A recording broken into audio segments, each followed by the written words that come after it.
Hey, ladies and gentlemen, Simon here with another episode of Cowboy Bebop, episode number 9 of season 1. And last episode we focused very much on Venus, which was a surprise. They'd managed to cultivate the planet, obviously deal with any of the noxious gases and the high temperatures, and it actually in places looked really serene and, very lush, like a place you'd really want to live. Obviously, there were parts of the planets that, still, in a way, looked like its natural form, where, people who presumably couldn't afford to live in the big cities probably hid out. And that's kind of where the story led us. It took us from, catching up with this guy, Rocco, who had obviously gotten himself in with the wrong kind of people in order to try and fund a surgery for his sister Stella, who was blind. He'd got caught up with a bunch of gangs, had stolen a plant that was needed to, I guess the plant itself had ingredients that were needed to help, either with the surgery and also were valued at a high amount of money. And so, we saw him get kind of caught up with Spike. Spike, I don't know if it was by chance or if he'd predicted,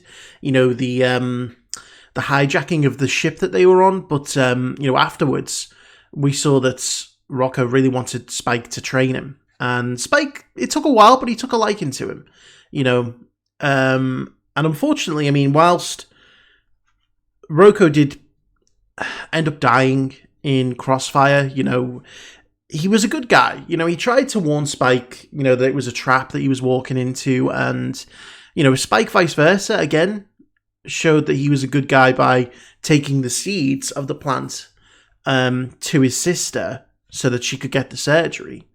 If you're a bad guy, you wouldn't do that. And so Spike, for me, proved in that moment that, he's a good guy. And I think, he himself needed convincing that he was still a good guy. Because, we saw through the episode, he was kind of saying, now I'm not that kind of person. And I think deep down, he might believe that, but I don't think he is. Hey, Zuko. So it's nice just to see. I don't really know what happened to Spike when he died, but obviously he feels like he's a different person now to then, both for good and for bad. Good that he's not the kind of person who maybe would get up to that kind of activity, but bad because maybe he lost some of the sides of himself that he thought were the good sides. But I think they're still there, and I'm looking forward to learning more about what happened back then. But again, a very kind of self-contained episode with elements of character development for Spike. So it did the job it needed to do, and it was entertaining. So we'll see where we run to with this episode. We're going to jump in before Zuko climbs everywhere. He's trying to get behind the monitor now. Sorry, buddy, you can't go back there. But I do want to say a big thank you to my Patreon super supporters, Frank Tremel, Karen Abel, Ace, Nick Walters, The Seven Deadly Sins, Damon Smallwood, Michael Y, IrishCal, Richafa, Isabelle Gros-Louis, and Mr. Greg 89. So without further ado, let's jump in and see what happens next. Al? Oh no, is this like an AI satellite? Oh. Are they mining satellites? I hope they're supposed to be doing that. District 39 is cloudy. Chance of rock showers this afternoon. Rock showers. The hell are rock showers? Oh, you're floating through the web. What? Oh. Oh, rock shower. Really? Oh shit. Oh, is that Earth?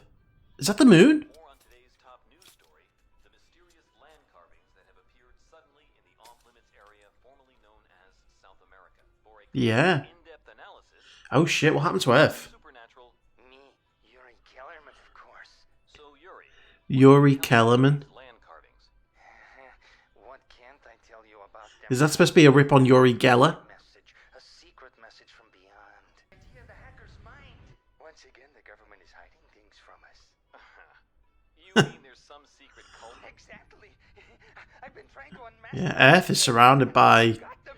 debris. Is that right? And what do you know about hackers anyway? They might have been like that when you were young, but that was a long time ago. Huh. Trying to say, Jed, that I'm starting to get old like you? Well, you can't tell a woman's age by looking at her. Ooh, And you can't tell what a woman will do by looking, so you have to be very careful. true. Same with a snake. You two make a lovely couple. I'll expect a souvenir from planet. They're gonna kill each other. Nothing good comes from the Earth anymore. which they put into orbit. These computers allow them to stay in contact with those who are living out in space. Ah. And those So the communication satellites. hackers who sharpened their skills breaking the codes, thus creating a new breed of hacker.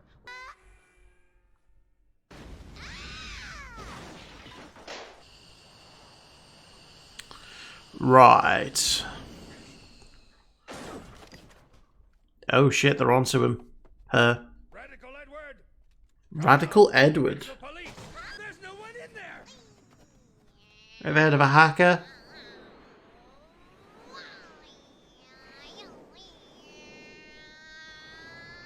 It's gonna crash. Pilot error!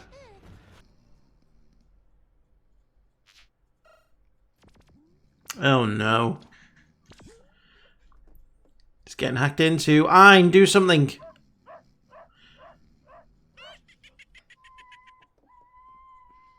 Spike, wake up. For hacker bounty head who caused land carvings. A freak of nature who loves horrible pranks, I hear.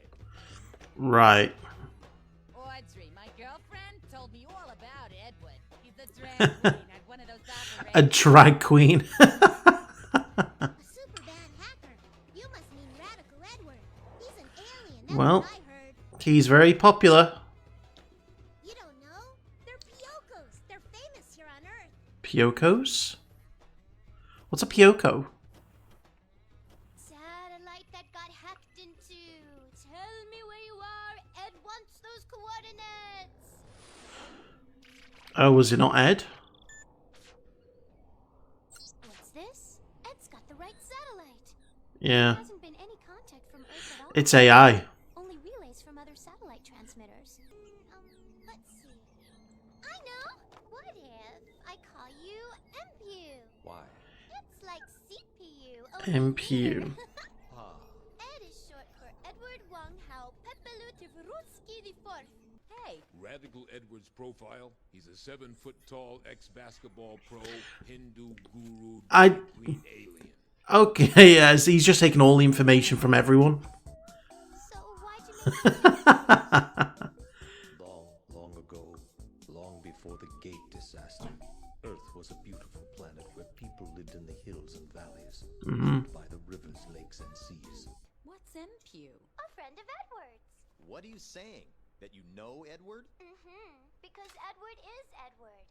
Huh? Why'd you speak in third person? Games. What's I don't get it. Satellite. Well, that's bizarre. It gets more bizarre. This is a weather satellite, so no one has even thought of checking it. Why does a weather satellite have a laser? Satellite. Since MPU, Do it all manually? if you don't, all the attack satellites will pick up your signal and open fire. There's zillions of them, and they've all got kill lasers. Wow. Why do satellites have kill lasers? No, I wouldn't call it I hard. don't get it. More like impossible. Edward knows everything. Last week you were on Mars chasing a bounty head named Ajis who got away. So much for the 1 million reward. Before that, on Pjordal, the police beat. Oh, Edward's a fan. Oh, jeez. You really are Radical Edward, the one they talk about. You hit it? Did you? No, it saw me coming. An attack satellite blocked my laser. Oh no. Power up. Run away. Then we have to take out all the satellites in the sector. You've got to be kidding. If we don't, they'll take us out. Fire rockets. These missiles are curving off target. Oh, the cheap ones are worthless. You said they were expensive.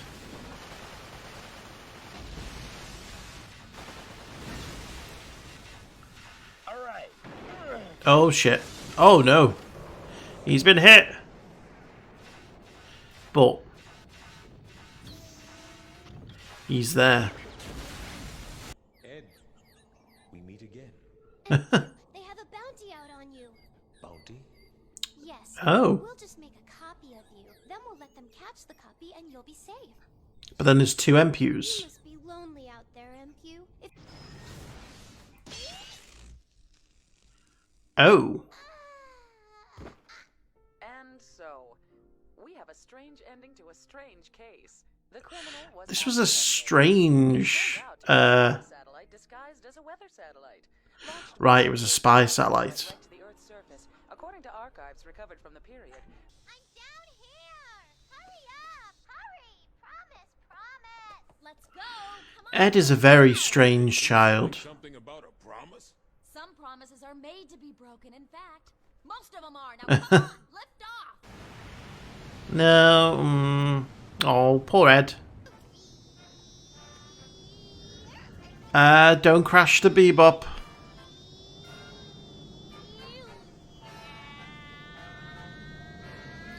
So is Ed going to be a part of the team now? What's going on? Just what did you promise the kid, Faye?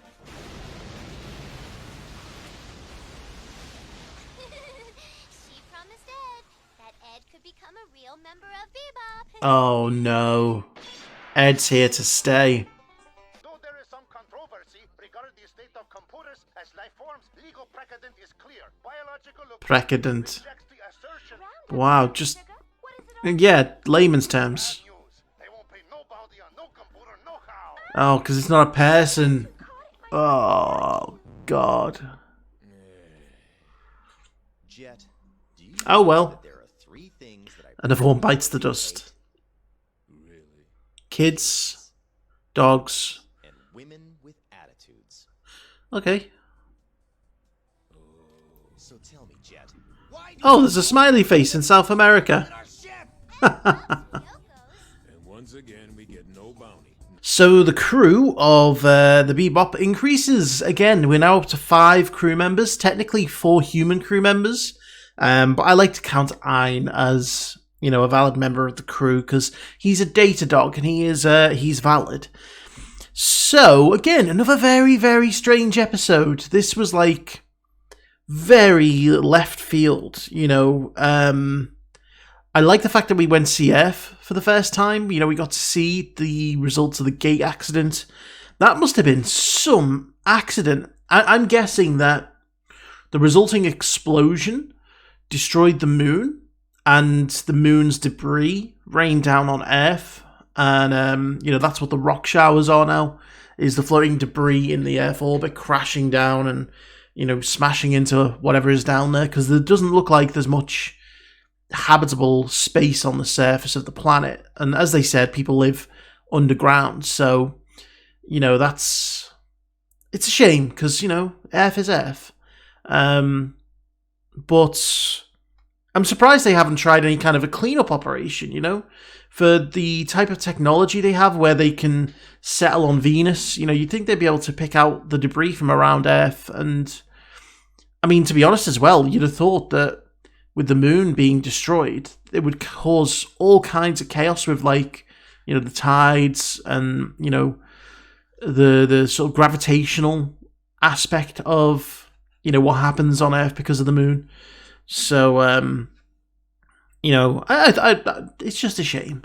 But we've got Radical Edward, who is actually a girl who speaks in third person, who is a great hacker and is now another member of the crew. Yeah. And MPU as well. MPU is also there. So MPU, I wonder if MPU is going to become like the Bebop's computer. And, you know, we've now got specialized people for, you know, each area. Obviously, Ed is going to be the technology expert. You've got Spike, who is the hotshot. You got Jet, who is, you know, the pilot and the mechanic. And you've got Faye, who is the kind of femme fatale spy, I guess. Ein, who is the data dog, who is very important.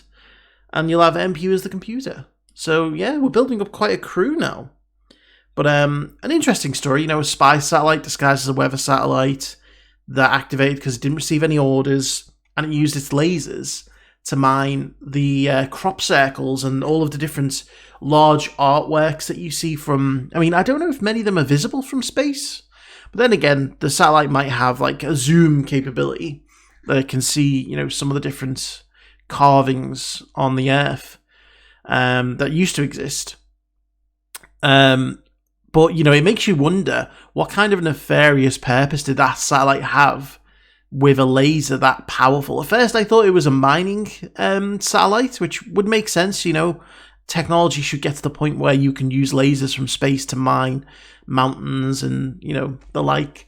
But this being a spy satellite, I get the feeling it was more for attack than anything else. But, no, an interesting episode. And obviously the purpose of... investigating the possibility of artificial intelligence and adding new members to the crew. So, yeah.